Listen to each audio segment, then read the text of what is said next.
Kinumpirma ng Philippine Institute of Volcanology and Seismology na ang dalawang malalakas na pagyanig sa Davao Oriental ay isang duplet earthquake, dalawang magkasunod na lindol na nagdulot ng pinsala sa ilang kabahayan at infrastruktura. Dahil sa matinding epekto ng pagyanig, idineklara ang state of calamity sa bayan ng Manay, Davao Oriental, matapos ang magnitude 7.4 na lindol na yumanig sa rehiyon nitong Biyernes.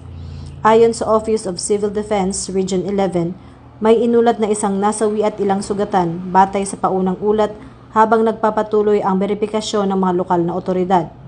Agad na kumilos ang Police Regional Office 11 na nagsagawa ng relief operations katuwang ang mga volunteers upang maihatid ang pagkain, tubig at iba pang pangunahing pangangailangan sa mga apektadong residente.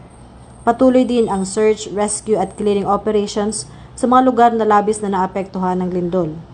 Sa gitna ng kalamidad, nananatiling alerto at handang magserbisyo ang ating kapulisan na patunay ng kanilang malasakit at dedikasyon sa kapwa Pilipino.